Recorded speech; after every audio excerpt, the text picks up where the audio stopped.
आज हमारे देश को पूरे 75 साल हो गए हैं आजाद हुए। जिन फ्रीडम फाइटर्स ने हमें आजादी दिलाई, उनके योगदानों को सत सत प्रणाम है। उन्होंने तो अपनी जिंदगी कुर्बान कर दी अपने देश को आजाद करने में, लेकिन उनके योगदानों को हमने मिट्टी में मिला दिया है। भले ही उन्होंने हमें 75 साल पहले अंग्रेजों से आजादी दिला दी हो, लेकिन हम आज भी अपनी सोच से गुलाम हैं।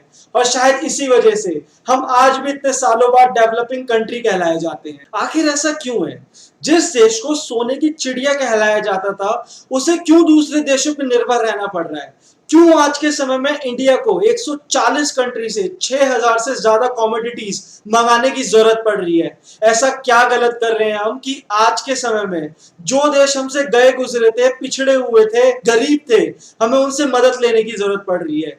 जो पिछड़े हुए देश थे वो हमसे कई गुना ज्यादा आगे निकल चुके हैं और हम आज भी डेवलपिंग कंट्री कहलाए जा रहे हैं। क्यों top 10 richest countries in the world में हमारे देश का नाम नहीं है? क्यों 140 करोड़ की आबादी होने के बाद भी सिर्फ 1% ऐसे लोग हैं जो 50 लाख से ऊपर कमाते हैं पूरे साल में?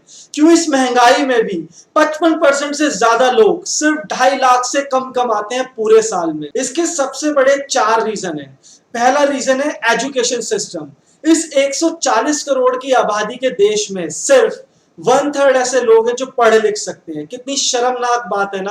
अगर आप बाकी डेवलप्ड कंट्रीज में देखेंगे तो वहां पे एजुकेशन फ्री है, because every child has a right to educate. लेकिन अगर आप हमारे देश में देखते हैं तो यहाँ पे पेरेंट्स को लाखों रुपए का कर्जा लेना पड़ता है अपने बच्चे को पढ़ाने के लिए, एक सही शिक्षा देने के लिए।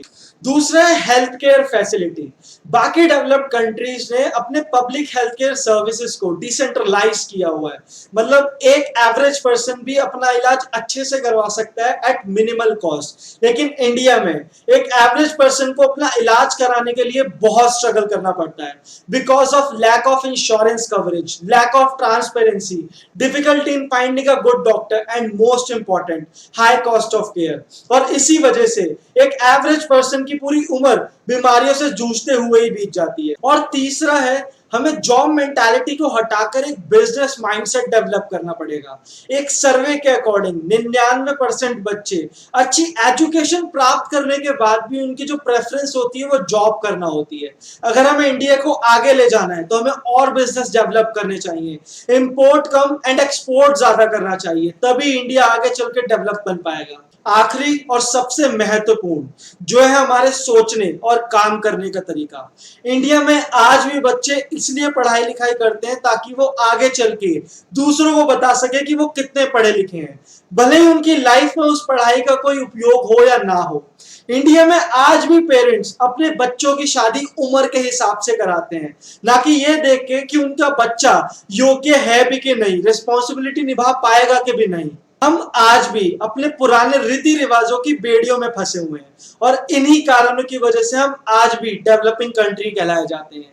जो फैसिलिटीज एंड अमेनिटीज के नाम पे हमें बेवकूफ बनाया जा रहा है, जिन रीति रिवाजों में हम बंधक बने बैठे हैं, ये चीजें एकदम लकड़ी में लगे दीमक की तरह काम कर रही हैं, जो हमें अंदर से खोखला कर रही हैं। अगर हम सही में इंडिया को डेवलप्ड कंट्री बनाना चाहते हैं तो हमें एक दूसरे के साथ काम करना होगा, एक दूसरे के हित में काम करना होगा, तभी असल मायने में इंडिया आजाद कहलाया जाएगा। और तभी शायद से जिन फ्रीडम फाइटर्स को हम याद करके इंडिपेंडेंस डे बनाते हैं, उनकी कुर्बानी, उनके योगदान सफल हो पाएगा। अगर आपको मेरी बातें थोड़ी सी भी सही लगी हो तो इस वीडियो को सबके साथ शेयर कीजिएगा, ताकि हम सब एक साथ मिलकर इस देश की तरक्की के लिए एक नया कदम रख सकें। जय हिंद।